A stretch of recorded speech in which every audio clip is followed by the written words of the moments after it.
నిర్మల్ జిల్లా కార్యదర్శి ఈరోజు నానాపూర్ పట్టణ కేంద్రంలో టీఆర్టీ భవనంలో సిఐటియు ఆశా వర్కర్ యూనియన్ సమావేశం నిర్వహించడం జరిగింది. ఈ నెల 20 నాడు దేశవ్యాప్త సమ్మె పిలుపునివ్వడం జరుగుతుంది. ఇప్పటికే నరేంద్ర మోడీ తీసుకొచ్చిన లేబర్ కోడ్ చట్టాలు రద్దు చేయాలనేది సిఐటియు దేశవ్యాప్తంగా డిమాండ్ చేస్తుంది. లేబర్ కోడ్ చట్టాలు ఇంప్లిమెంట్ చేయడం వల్ల కార్మికులకు పని గంటలు పెరిగే అవకాశం ఉంది. కార్మికులు యూనియన్ పెట్టుకునే హక్కు కోల్పోయే పరిస్థితి ఉంది. కాబట్టి లేబర్ కోడ్ చట్టాలు రద్దు చేయాలనేది ఈరోజు సిఐటిగా డిమాండ్ చేస్తున్నాం.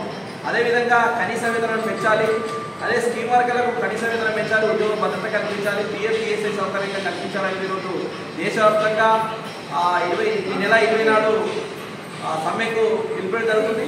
ఈ నిర్మల్ జిల్లాలో ఉన్న కార్మికులు ఇంకా పెద్ద ఎత్తున ఆశా వర్కర్స్ కానీ, అంగన్వాడీలు కానీ, గ్రామ పంచాయతీ కార్మికులు కానీ, మున్సిపాలిటీ కార్మికులు కానీ, మధ్యాహ్న భోజన కార్మికులు కానీ, ఎల్ఐసి వాళ్ళు, బిఎస్ఎన్ఎల్ వాళ్ళు, పోస్టల్ డిపార్ట్మెంట్, ఐకేపీ వివోలు, భవన నిర్మాణ కార్మికులు, అమాలి కార్మికులు అందరూ ఈ సమ్మెలో పాల్గొని విజయవంతం చేయాల్సిందిగా సిఐటి నిర్మల్ జిల్లా కమిటీగా కార్మికులందరికీ పిలుపునివ్వడం జరుగుతుంది.